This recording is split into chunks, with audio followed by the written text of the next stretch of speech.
I'd like to first start by paying respects to my father, Dr. Chris-Asoluka, who recently transitioned and whom will be laying to rest starting from tomorrow in my home state, Imo State in Nigeria.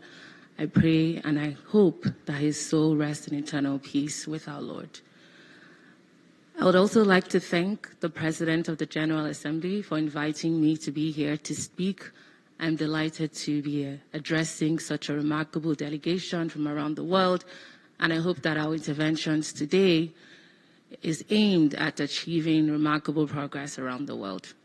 My name is Somachi Chris-Asoluka. I'm the CEO of the Tony Elumelu Foundation, the leading philanthropy empowering young African entrepreneurs from across all 54 African countries.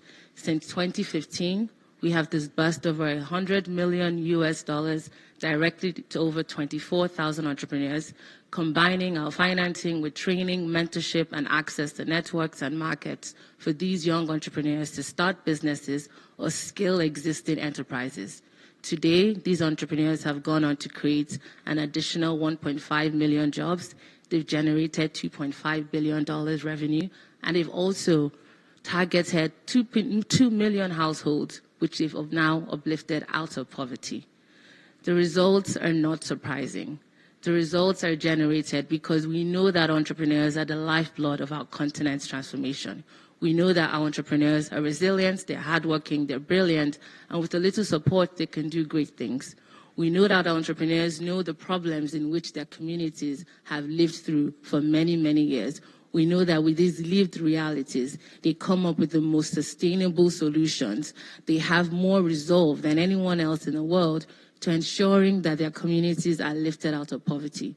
We know that entrepreneurs, through training, through mentorship, through financing, can do great things on the African continent.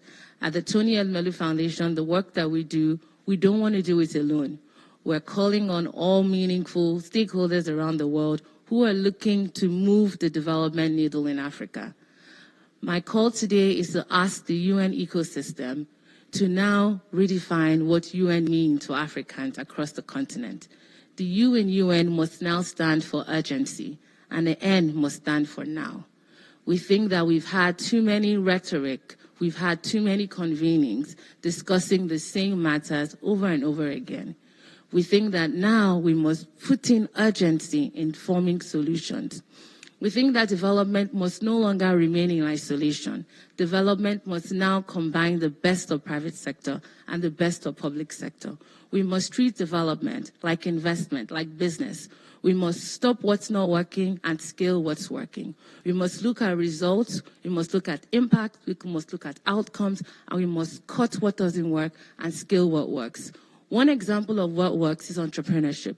Entrepreneurs understand the frustrations of their communities more than anyone else.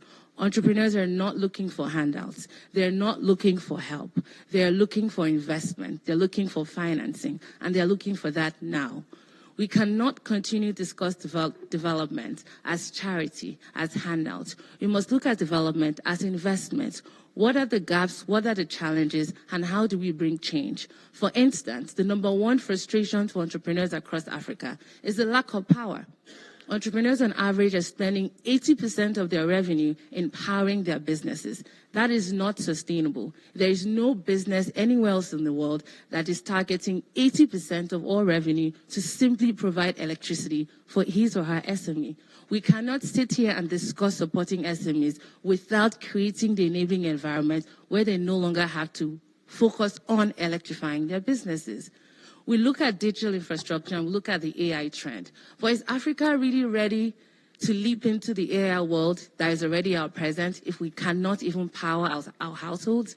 If over 600 million Africans are still denied electricity in 2025, can we really have a transparent, honest discussion around AI when so many African children are out of school, out of reach, out of technology, have no hopes to get into this new world we're discussing?